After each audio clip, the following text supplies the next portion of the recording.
My girlfriend said, I told Kyle he can stay with us for a while. That was it. No warning, no conversation. Just a casual announcement dropped between mouthfuls of pasta on a Tuesday night, 8:43 p.m., as if she were telling me we were out of milk. I remember the exact time because I stared at the digital clock on the stove while my brain froze trying to process the words. You told him what? I asked. She sighed, rolling her eyes like I was being unreasonable again. He just needs a place for a bit. His lease fell through. Rent's crazy right now. I told him he could use the spare room. You're not even using it. It's not a big deal, Liam. When were you planning to tell me? I'm telling you now. She smiled like that was supposed to be clever. You're such a good guy. I knew you'd be fine with it. Then she kissed my cheek, got up, and started doing dishes, humming some stupid pop song while my world tilted. I didn't say another word. I just stood there with my hand on the counter, feeling the weight of what she'd said sink in.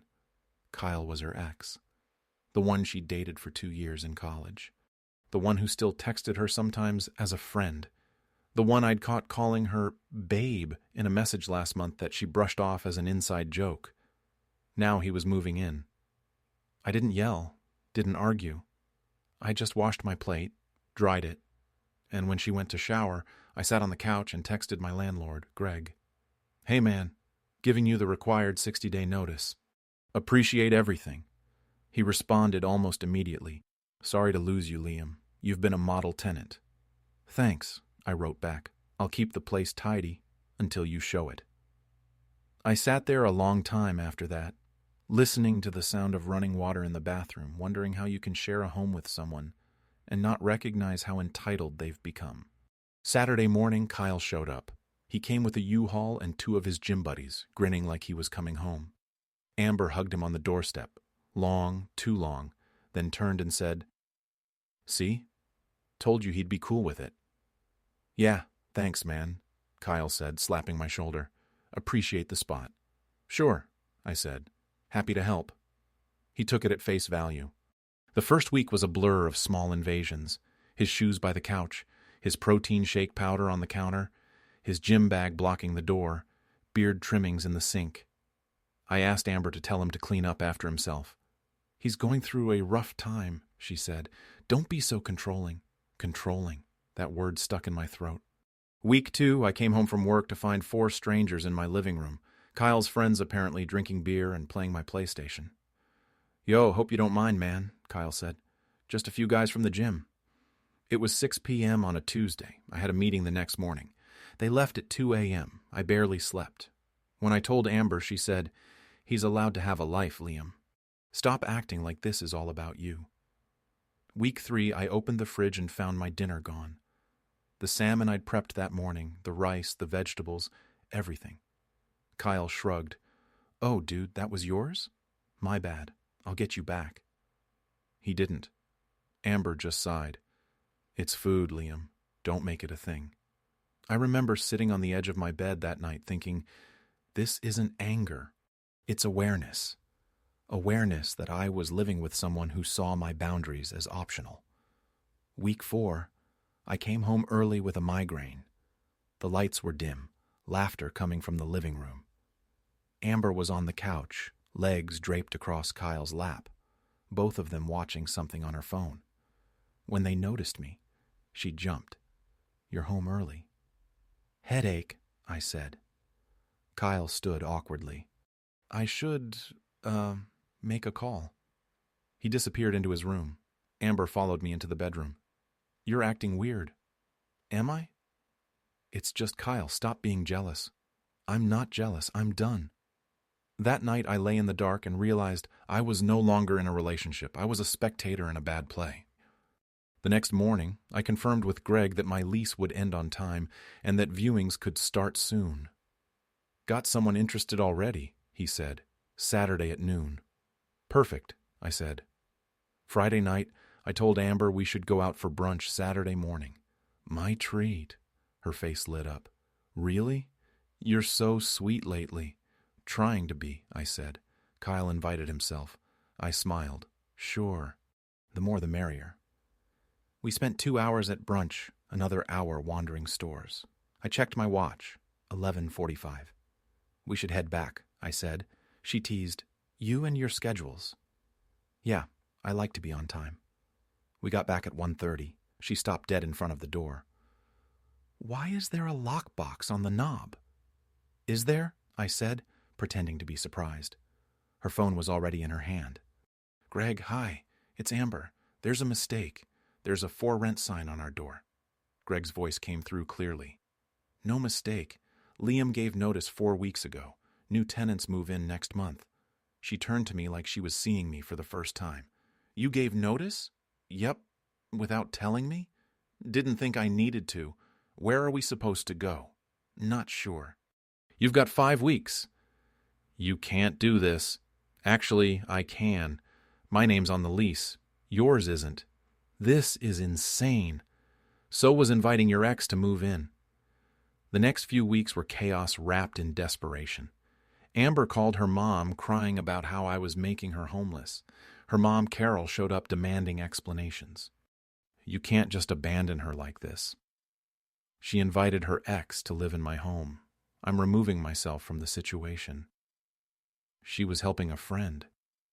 So am I, myself. Amber switched tactics, went from anger to manipulation. We found a place, but we need a cosigner, she said, biting her lip the way she used to when she wanted something. You and Kyle? Just temporary, please. I laughed. You want me to cosign for you and your ex-boyfriend? You're being cruel. You're being delusional. You're going to make me homeless. No, Amber. You made yourself homeless when you decided my boundaries were suggestions.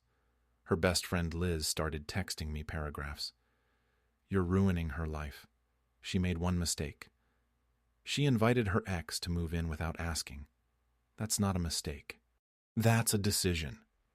I blocked her after the third message. Kyle tried reasoning too. Come on, dude, we got off on the wrong foot. Let's start over. I'll pay rent, help with bills, I'll make it right. You can start by leaving. You're seriously gonna kick her out? She can stay until the lease ends. After that, she can figure it out.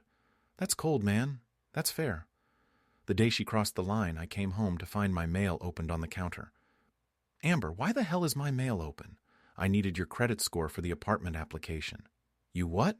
You have good credit. You could have helped. You committed a federal crime. Stop being dramatic. Get out. You can't kick me out. Watch me. I pulled out my phone. You wouldn't. Try me. She left that night with Kyle. They came back the next morning with her mom to pack their things. Carol said, You'll regret this. I smiled. Doubt it. When they left, the silence felt like air after a storm. Clean, calm, final. 2 weeks later, a property manager called me. Hi, is this Liam? Amber listed you as a landlord reference. I'm not her landlord. I'm her ex. She lived here rent-free, never paid a dime. That's helpful. Thank you. Half an hour later, Amber called screaming. You ruined everything. You ruined it yourself. You're destroying my life. I'm just not subsidizing it anymore. Then she tried the legal route, served me with a restraining order claiming I was forcing her out of her home. My buddy Theo, a paralegal, laughed reading it. She's not on the lease. This won't last 5 seconds. In court, the judge asked her, Do you have proof of residence? I lived there for 7 months. Are you on the lease? No, but do you have proof of rent payments? I bought groceries. Groceries aren't rent. Motion denied. She burst into tears in front of everyone. Her mom called me heartless. The judge rolled his eyes. Moving day came. The movers loaded everything I owned. Furniture, dishes, TV, even the curtains. Amber stood in the doorway, pale and hollow-eyed. You're taking everything? Everything I paid for, yes. What am I supposed to sit on? The consequences. You'll regret this, she whispered. You keep saying that. Still waiting. Greg did the walk-through. Perfect condition. Full deposit refund. Hate to lose you. Appreciate it, I said. Amber followed me to the parking lot. Where are you even going? Downtown. Better building. You could afford that the whole time? Yeah. Then why live here? Because I thought I was with someone worth staying for. You're really leaving? I already did. A few months passed. Peace returned. Then, one night, I got a message from an unknown number. Can we talk? It was Amber. I ignored it. A week later, she showed up outside my new place. Hair neat, makeup soft, wearing that perfume she knew I liked. You look good, she said. You do too. I've been thinking. I was awful to you. I see that now. I've changed. People don't change, Amber.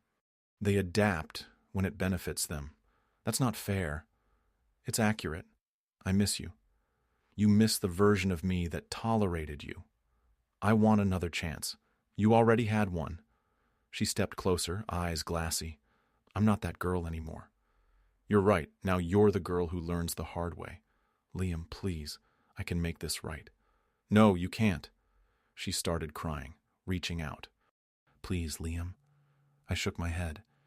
You invited your ex to move into our home. You treated me like furniture. And now you want to decorate your loneliness with my forgiveness. It doesn't work that way. I walked past her and closed the door. She stayed outside for a while. I heard the sound of her sobbing fade down the hallway. I didn't look out the window. I didn't need to. A month later, I heard from a mutual friend that she'd tried to move back with Kyle. He'd ghosted her. Her parents were charging her rent. Her job cut her hours. The girl who used to talk about manifesting abundance was now complaining about toxic men. I didn't feel joy. I felt confirmation. 6 months after the breakup, I was in a restaurant with my new girlfriend, a nurse named Michelle. Kind, grounded, funny. We'd been seeing each other for 3 months. Halfway through dinner, I heard a voice behind me. Liam? I turned. Amber. Hair shorter, face thinner, eyes tired. She smiled faintly. Hey, you look good. Thanks. I'm sorry for everything. I know it's too late. I needed to say it. I appreciate that. You were the best thing that ever happened to me, and I ruined it. Yeah, I said quietly. You did. Are you happy now? Very. Good, she said, her voice trembling. I hope she treats you better than I did. She does, but she didn't have to try. She just respects me. Amber nodded, eyes wet. I'll go. I just wanted to say I'm sorry. You already did. She smiled sadly. Goodbye, Liam. Goodbye, Amber. I watched her walk out into the rain, small, shivering. But for the first time in years, she wasn't my problem. That night, I sat on my balcony, city lights glowing, rain tapping the rail, and thought about how peace feels nothing like revenge but tastes exactly the same. People talk about karma like it's some mystical force. It's not. It's just math. Add enough selfishness, subtract accountability, and eventually, life balances the equation for you. Amber learned that the hard way. My girlfriend once said she was just helping her ex for a while. What she really did was hand me the clearest truth I'd ever seen. That love without respect is just proximity, and silence is the loudest answer you can ever give to someone who mistakes your patience for permission. I didn't lose her. I released her. And I never looked back.